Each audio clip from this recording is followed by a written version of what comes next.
For sure. And in terms of like player positions, on average, how many players would you have in a list in terms, say, if you had a recruitment to do for left backs? How many left backs would you look on average?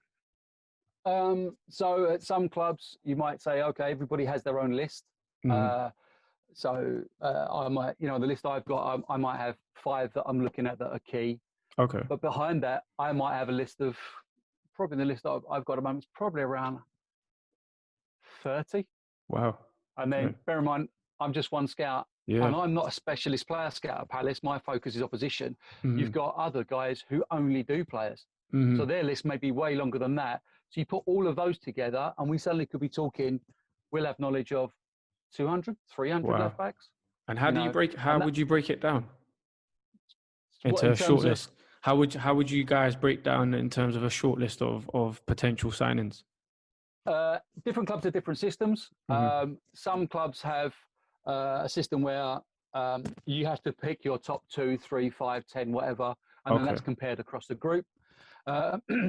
Some clubs might have, if a name gets a number of recommendations, then it goes onto a higher list, and then it's looked at in more detail. I mean, when I started off, it literally was me going to a game, writing a report, getting a team sheet, sending the information back with some notes.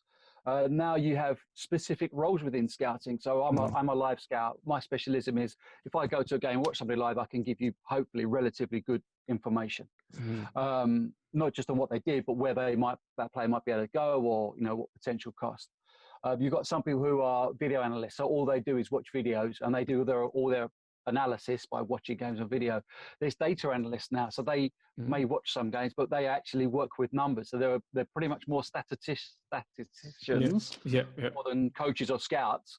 So they bring that element, and there's lots of data now that clubs can buy in. Obviously, the bigger the club you are, the bigger the budget, the more information you can buy in. Whereas before, even if I go back 10 years, you might have had 5, 10, 15 live scouts. So you might have one guy who does some video. Yeah. Now you can go to a club, there might be 10 video analysts and maybe 2 live scouts. It's switched around in a massive way. So what you've got now is a bunch of specialisms within scouting and recruitment. And what happens is the information from all those different individuals is brought together. There are some clubs that are still more old school, which is using traditional methods in terms of using live scouts. And you've got some clubs that have gone completely the other way, which very rarely use live scouting, but just use video and data. For me, the best clubs generally bring a mix of both. Experienced eyes that can tell you what they see and what they feel when they're at a game, and those people that know which pieces of information from all that data and all that analysis out there to bring that to give you a coherent picture around an individual. No, I was just going to touch on. I was going to touch on basically what you said in terms of we've seen, Arsenal, they've let go of some scouts, and they're more swaying towards that data analysis and things like that. Do you think a lot more clubs are going to be swaying towards data analysis? I think there's things like Huddle and things like that. Do you think a lot more clubs will use those sort of platforms rather than having individuals going out to scout? That's already happened. Yeah. A lot of clubs now, certainly top level, most have now gone that way than live scout. So there's a lot less people going out to games live. There's a lot greater influence within departments, and also greater influence in terms of the number of staff that are doing stuff around data and around video rather than going to games live. So that has already happened. It's now really to the extent with which some clubs go to an analysis and data and information. And those that still retain a live element. Some have actually just almost pretty much been live scouting, which I think is a mistake, because if you've got experienced eyes, people that have an idea of the game, then I think they can also bring some context. The best departments that I've sort of worked and been involved with use a bit of both. Because sometimes data, you buy some data sets and you get some information, or you've got somebody who's crunching numbers and they go, look, the figures for this person is really, really compelling. And what you, in my opinion, you should do then, you then send a live person to then have a look at them, or you get your video analyst to do some video stuff. Or you might find that a video analyst says, right, this person looks great on video. And then you say, well, can somebody crunch some numbers to see if he's looking as good as what this is? Or you can have somebody at a live game who goes, I've just seen this player playing for Hemel Hempstead's under 18s. I think he's absolutely brilliant. We should have a look at him. Now, at that sort of level, you're not going to have much information, video or data. So then you're relying a bit on live. But the start can come from anywhere. You use all of the disciplines to build up a rounded picture of the individual so you can make a better decision. And for me, that's the best way to go. But certainly, no, there's so much more data and information and technology involved in scouting than people realize. There's, I think, in the Marcelo Bielsa sort of scandal, people were suddenly amazed that all this information's out there. Yeah, there is. Believe me, there is so much more that goes into preparing for one game of football or to sign one player than people realise. There is a lot of individuals doing a lot of work. And what's your take on stats? Are you a big fan of them? Yes and no. I like stats. I think they're good information. They can give you some indicators, but I think you need to be clear on what stats are important or relevant to you and give you the information you need.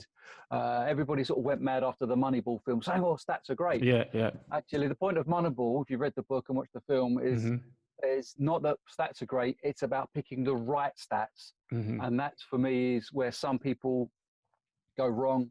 I think they start putting too much blind faith in a number. It started off with like the basic stat is, how many goals did you score? How many goals did I score? Okay. Yeah. So we started to go into a bit more then. It was like pass completion rate. He's got 96% pass completion rate. Great. Okay. Where did he pass the ball? If I get the ball and always pass it back to my centre halves, then I'm always going to look at a decent player. I want to know how many times did they get the ball and play forward? How many times did they hurt the opposition? So when I was doing my UEFA B license, there was a bit on that on performance analysis. So I was working with Charlton's Academy for the project I did for that, with Mark Robson, who was the academy manager at the time, and gone on to work for England and professional clubs and first teams. And so the basics, the information, the parameters we were given were really basic. So if I got the ball, I dribbled past you and I was successful, I got a tick. If you got the ball, then it was a 0. Or every time if I turned successfully, it was good. If I didn't turn and you tackled me, or I didn't turn and you tackled me, then it was a 0. It's like, okay. But for me, the one that was missing was missed opportunity. So if I get the ball, there's space behind me and I should turn up and now play an effective pass forward.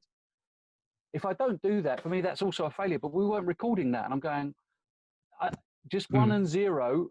But the trouble is, what people didn't like about that, that's a subjective opinion. If I'm watching you and saying, you should have turned then, that's a subjective opinion, not a pure statistical number. Yeah. Okay, but football is a very subjective game. And if you're not going to affect the game, it doesn't matter if you keep passing the ball backwards and we don't actually hurt your position. For me, I'm not going to say you've had a good game. You've kept the ball well. I'm not saying because we've not actually asked questions when you've had that opportunity. So I think you've got to understand the context of the number and understand how relevant it is to you. There are some fantastic numbers out there. There's some really great stats. I quite like maths. Sometimes I look at a number and go, oh, it's a really interesting number. I'm not actually sure what it tells me. I'm not actually sure. It's more, is the number there for the number's sake? Like there's expected goals. XG is obviously the thing that's come into the wider domain this season.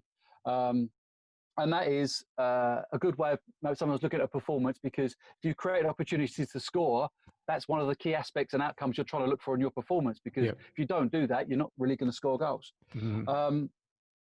But sometimes you sort of go, okay, but that's somebody's opinion somewhere thinks that's an opportunity you should score from.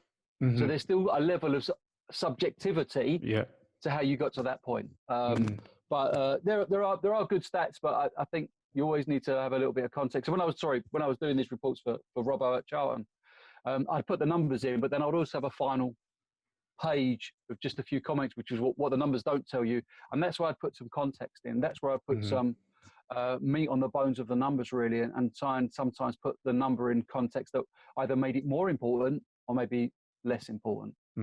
So, yeah, so numbers are good. They're here to stay. People are going to use it. For me, it's what you use and how you use it is going to be the more defining question on how effective your stats are.